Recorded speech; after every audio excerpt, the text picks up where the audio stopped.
Hello there and welcome back. I am Maurice Schillinger and this is a tutorial series on how to reconstruct 3D magnetization from tomographic tilt series of electron phase images. In the previous video, we took our raw data and we analyzed it to get the phase images and to separate the magnetic and electrostatic phase shifts. We also defined the masks and packaged everything nicely for each angle, so we can now proceed to doing a tomographic alignment that would allow us to do a 3D reconstruction. So let's do just that. Let's open up the notebook about tilt series alignment. And before, quick start, we import everything we need to import. We define which folders our files sit. This time we expect a single file, which is a dataset that contains all the phase images and masks in one place. And then we can have a quick look at them. We do in fact have phase images from every angle. And the first step is center of mass alignment, which takes all the images and makes sure that the center of mass of the sample sits in roughly the same spot in all of them. And then the first thing we need to correct is the orientation of the axis of rotation. Because right now, in all these images, in all these projections, they rotate around an arbitrary angle or around an arbitrary axis, and we only know by how much they have rotated. To find which direction they are rotating in, we fit a line to a cylindrical part of the sample, which changes its orientation as the sample rotates. And then we calculate in the next cell what axis of rotation this corresponds to. And in this case, it tells us that the axis our sample is rotating around isn't horizontal. It's in fact around 10 degrees from the horizontal. And it does so by minimizing an error function. The function is, we found the minimum. It is a little bit ambiguous, which is why we get such a large error on the direction of the axis of rotation. But it found the minimum nonetheless, so we are good to proceed. And if we want to have a look at what the error function looks like, that's how it looks like in full. And this is the neighborhood of the minimum. Okay then.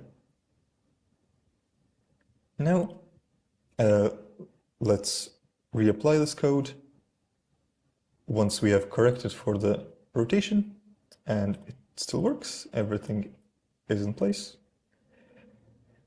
And now let's apply the corrections to all the phase images.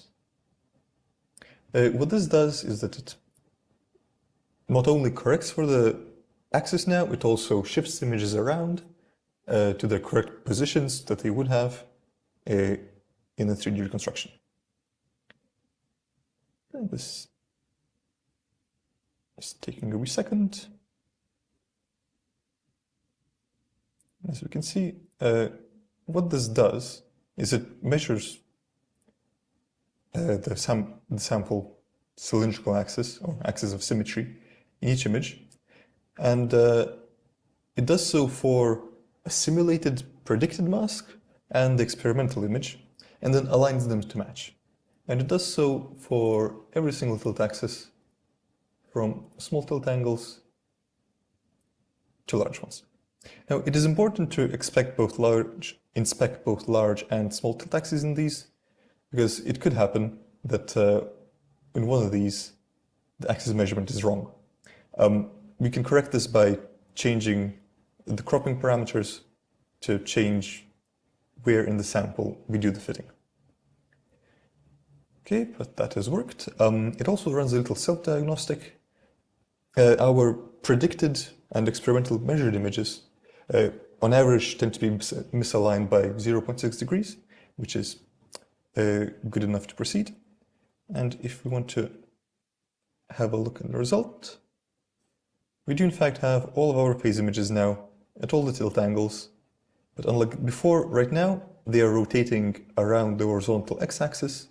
Their positions have been moved to the correct ones corresponding to their orientation in 3D space. And the images still tell us where the sample sits, what the phase measurements are, and which parts of the phase measurement we trust and which ones we don't. Okay then, we haven't expected that. You can also see the dimensions of the 3D reconstruction we would need to contain all the data. In practice, we will use a lot less. To begin that part of the alignment, we select a much smaller volume in Z and see if at least one of our projections projects into 3D space correctly. Right now, we're trying to create a three-dimensional geometric model to define the geometry of our sample. And yes, a single projection works just fine. It sits neatly in the center. No corrections needed there. And if we have a look at that, we can also make our dimensions much smaller. There was empty space on the sides, so we reduced the dimensions of the 3D space.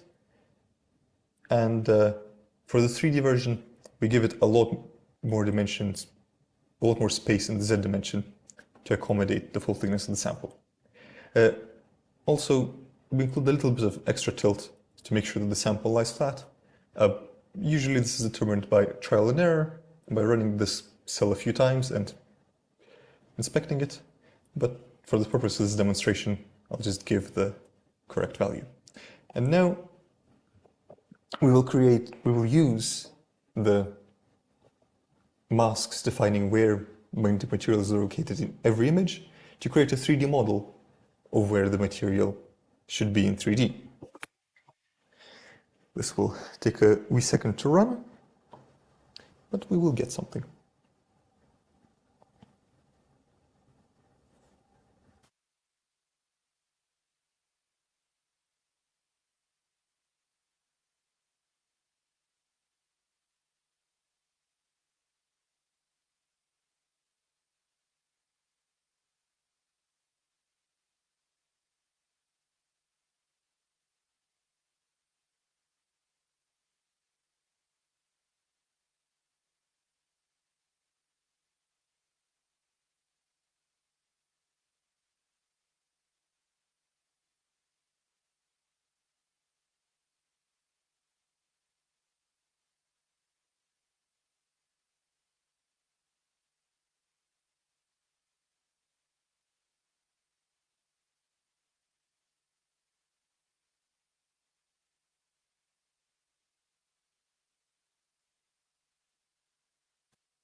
Okay then, we have a 3D reconstruction showing the geometry of our sample.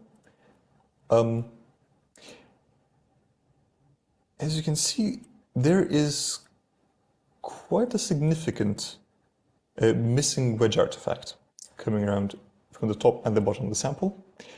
If we have a look at an SEM image we have, this is looking down at the sample, like so. We know that the maximum dimensions our sample can have in the Z direction is about 100 nanometers. And further away from the legs, it comes down to only 50. So, this artifact we need to correct. Go back to our notebook. The easiest way to do that is by doing so in Paint. So we know that the pixel size in this reconstruction is 10 nanometers. So if we go to the location of our notebook, we now have a projection of the mask, which we can happily edit. So we know that the maximum thickness our sample can have is 10 nanometers. What we see here is that there is a lot more. We know that this entire wedge at the top and most of this wedge at the bottom are in fact just missing angle artifacts. So we can in fact just delete them, and that will highly aid our reconstruction. In practice, if we want to do this with better quality, we would use multiple tilt series in the reconstruction, which automatically limit the size of the artifact, and then we would be a lot more careful about overlaying these two images.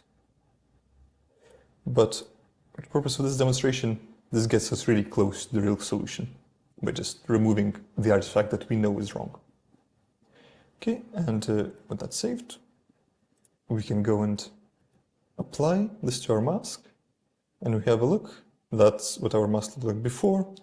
That's the cropping we have applied, and this is what our sample prediction of our sample geometry looks like now. If you compare that to our expectation, it does in fact seem to be closer to what we would expect to see. Okay, now that mask is noisy and not that great, so we're going to apply a little bit of smoothing to take care of those jutting out single pixels. Looks a bit better now, and save that. When we do this, we can fiddle with the threshold. The smoothing can make the sample mask expand or contract. We do not want that to happen, so we choose a threshold which keeps the original size. And we're gonna save our tilt series now.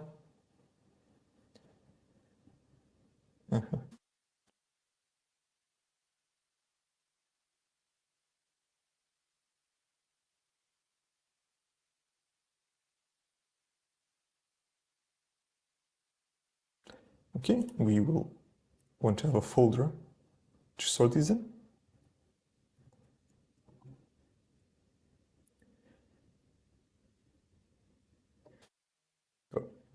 It's saved, and we can have one final look at what we've got. We have all of our aligned phase maps. We have defined a 3D model that defines the geometry of the sample. And at this point, we are set up to do a reconstruction. I will load the data we just saved and run a quick qualitative reconstruction just to see what happens if we try to reconstruct in a quick and dirty way. Also, 200 iterations is not a lot, but it will give us an idea of what we will expect to see once we do the reconstruction properly.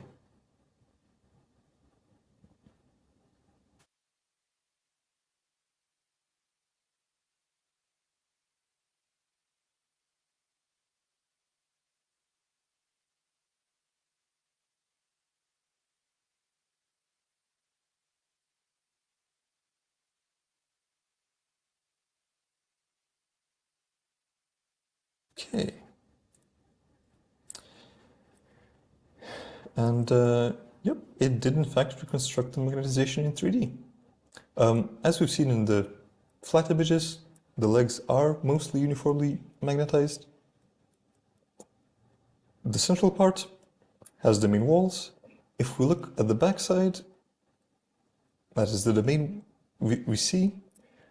But since we've done this very quickly, and we only use a single tilt series instead of multiple ones, it's not all that quantitative.